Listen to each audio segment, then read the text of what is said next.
Hi மக்களே. இன்னைக்கு இந்த வீடியோவில் மலையாளத்தில் இப்போ ரீசெண்டாக ரிலீஸ் ஆகியிருக்கிற உன்மதம் படத்தோட முழு கதை விளக்கத்தை தாங்க பார்க்க போகிறோம். அதனால் வீடியோவை ஸ்கிப் பண்ணாமல் பாருங்கள். அதுக்கு முன்னாடி நீங்கள் இப்போ தான் நம்ம சேனலுக்கு ஃபஸ்ட் டைம் வந்தீங்கன்னா சப்ஸ்கிரைப் பண்ணிவிட்டு பக்கத்தில் இருக்க பெல் ஐக்கானை கிளிக் பண்ணிக்கோங்க. சரி வாங்க இப்போ வீடியோக்குள்ளே போகலாம். இந்த படத்தோட ஆரம்பத்தில் படத்தோட ஹீரோவாக தாங்க கட்டுறாங்க. ஆள் என்னவோ போலீஸ் வேலை தாங்க பார்க்குறாரு. ஆனால் மனசெல்லாம் சினிமா டைரக்டர் ஆகணும் அப்படிங்கிற வெறி மட்டும்தாங்க இருக்குது. ஒரு நாள் ஒரு படப்பிடிப்பு தளத்தில் தான் எழுதின ஸ்கிரிப்டை தூக்கிட்டு போய் ஒரு டேரக்டர் கிட்ட ஃபீட்பேக் கேட்குறாரு. டேரக்டரும் கதையோட கேரக்டராக இருக்க அப்புறம் நரேஷனை பார்த்துட்டு செமையாக பாராட்டுறாரு.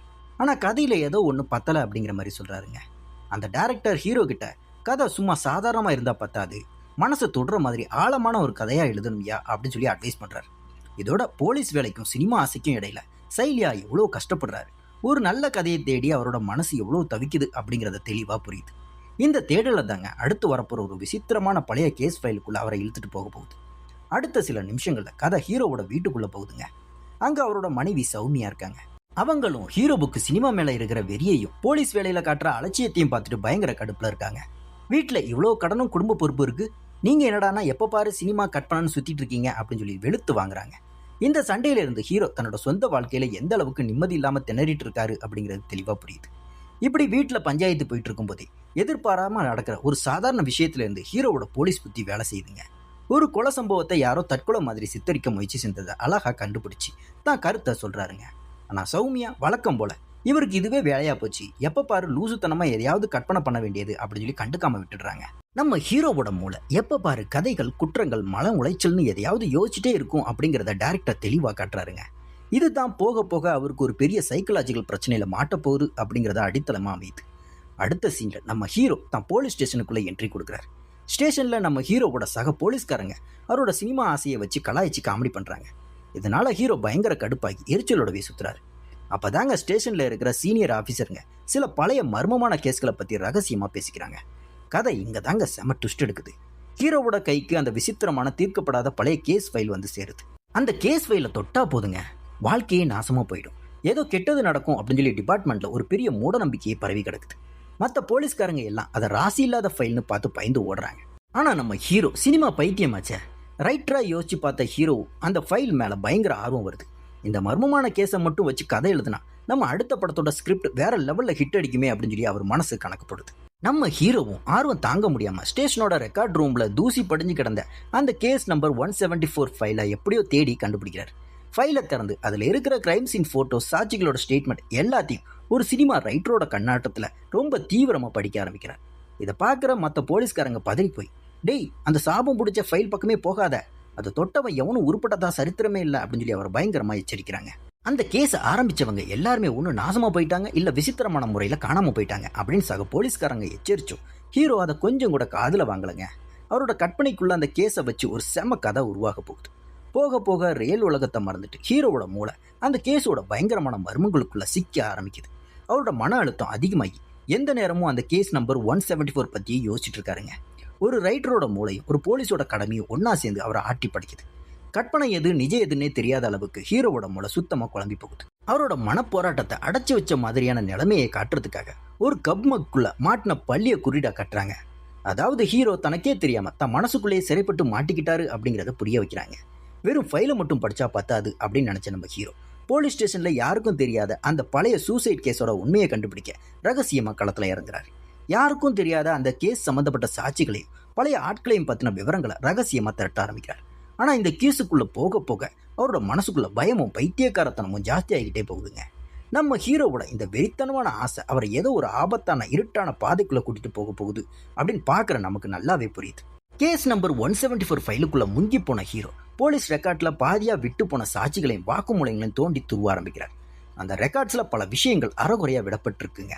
சில உண்மைகள் வேணும்னே மறைக்கப்பட்டிருக்கு அப்படிங்கிறத கண்டுபிடிக்கிறாரு நம்ம ஹீரோ. குறிப்பாக அந்த சம்பவத்துக்கு ரொம்ப நெருக்கமான முக்கியமான சாட்சி ஒருத்தன் விசித்திரமான முறையில் மாயமாக போயிருக்காங்க. என்னோட வாக்குமூலத்தில் பெரிய முரண்பாடுகள் இருக்குது. இதையெல்லாம் பார்த்ததும் அவரோட போலீஸ் மூலம் சுரீர்னு வேலை செய்ய ஆரம்பிக்குதுங்க.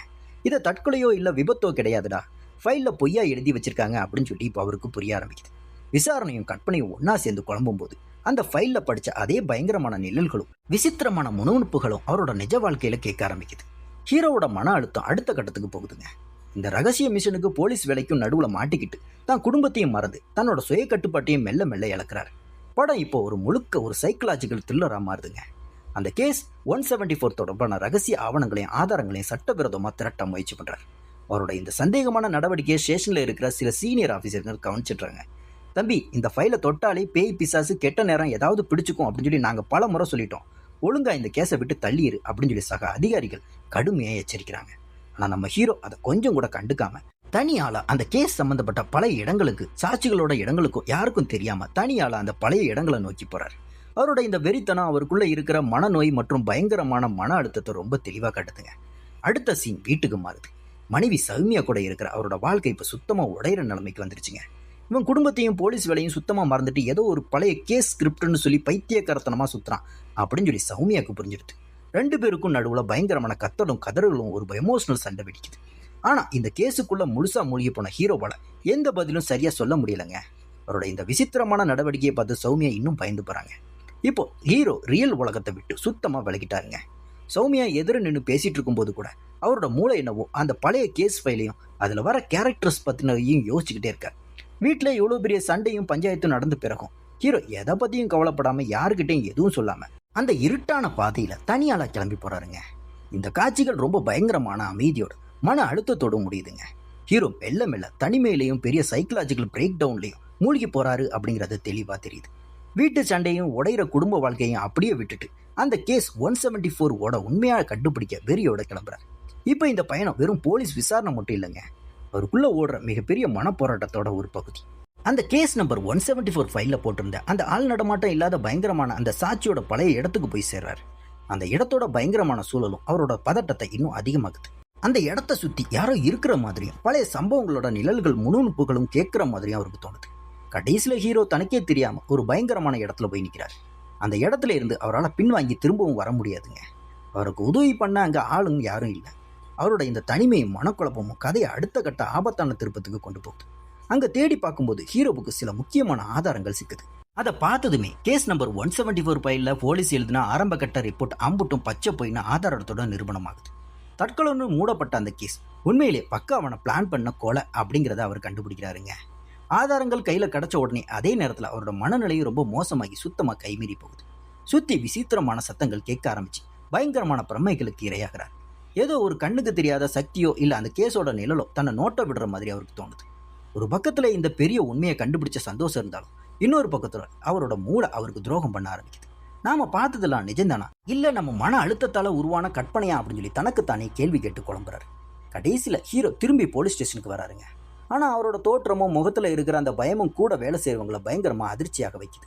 அவர் யார்கிட்டையும் ஒழுங்காக பேசாமல் தனக்குத்தானே ஏதோ முணுமுணுக்க ஆரம்பிக்கிறாருங்க. மற்ற போலீஸ்காரங்க எல்லாம் அவர்கிட்ட இருந்து தள்ளியே நிற்க ஆரம்பிக்கிறாங்க. அவர் தன் டைரியிலையும் அந்த ஃபைல்களில் இருக்கிற குழுவையும் ஒன்றா சேர்த்து கேஸோட மெயின் குற்றவாளி இல்லைனா பாதிக்கப்பட்ட ஆளை நோக்கி நகர ட்ரை பண்ணுறாரு. ஊரே எதிர்த்து நின்னாலும் தனியாளா நின்று உண்மையை கண்டுபிடிக்கிற ஒரு மாஸ் டிடெக்டிவ் மாதிரி தன்னைத்தானே நினச்சிக்கிறார். இந்த வெறித்தனமான தேடலில் நம்ம ஹீரோ ஒரு அதி முக்கியமான ரகசிய ஆவணத்தை கண்டுபிடிக்கிறார். அதை பார்த்ததுமே தான் கேஸ் 174 ஃபைலுக்கு பின்னாடி இருந்த அந்த பயங்கரமான ரகசியம் வெளியே வருது. அது வேற யாருமே இல்லைங்க, பல வருஷமா இந்த உண்மையை மறைச்சு வச்சதே போலீஸ் டிபார்ட்மெண்ட்ல இருக்கிற சில பெரிய தலைகளும் செல்வாக்கு மிக்க ஆட்களும் தான் அப்படிங்கிறத உண்மையை கண்டுபிடிக்கிறார். இப்போ வீடா இருந்தாலும் சரி, ஆஃபீஸா இருந்தாலும் சரி, இல்லை அந்த இருட்டான வழிகளா இருந்தாலும் சரி, எல்லா இடத்துலையும் அந்த பயங்கரமான உருவங்களும் சத்தங்களும் அவளுக்கு தெளிவா கேட்க ஆரம்பிக்குதுங்க. அவரோட மனநிலை கைமீறி போய் தான் மேலே இருக்கிற கட்டுப்பாட்டை சுத்தமாக இழந்துடுறாரு. நடுவுல மனைவியான சௌமியாவை காமிக்கிறாங்க. ஹீரோவோட இந்த கோரமான நிலைமையை அவர் பேசுகிற பேச்சையும் பார்த்து சௌமியா செம பயத்தில் உறைஞ்சு போய் நிற்கிறாங்க. அவர் ஏன் இப்படி ஆனாரு அப்படின்னு சொல்லி தன்னால் முடிஞ்ச வரைக்கும் புரிஞ்சுக்க ட்ரை பண்ணுறாங்க. ஆனால் ஹீரோ இப்போ யார் சொல்கிறதையும் கேட்குற நிலமையில இல்லைங்க.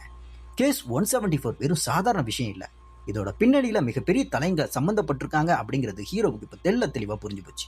ஆனால் நம்ம ஆள் இப்போ தன்னோட சொந்த உலகத்திலேயே அடப்பட்டு போயிட்டாருங்க. வீட்டுக்கும் போகிறதில்ல, போலீஸ் வேலையும் சரியாக பார்க்கறதில்ல. தான் உயிரோ இல்லை மன நிம்மதியோ எது போனாலும் பரவாயில்ல, அந்த உண்மையை வெளியே கொண்டு வந்தே தீரணும் அப்படிங்கிற வெறியில மட்டும்தாங்க சுற்றுறாரு. இன்னொரு பக்கம் அவரோட அந்த மனநோய் இன்னும் பயங்கர கட்டத்தை எட்டுதுங்க. தனியாக இருக்கும்போதெல்லாம் யாரோ தன்னை தொடர்ந்து துரத்திக்கிட்டே இருக்கிற மாதிரி தோணுது.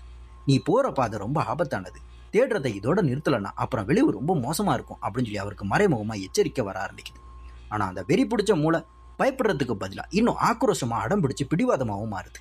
அந்த கேஸ் 174 சம்பந்தப்பட்ட ஒரு முக்கியமான ஆளை ஹீரோ சீக்கிரட்டாக ஃபாலோ பண்ண ஆரம்பிக்கிறார்.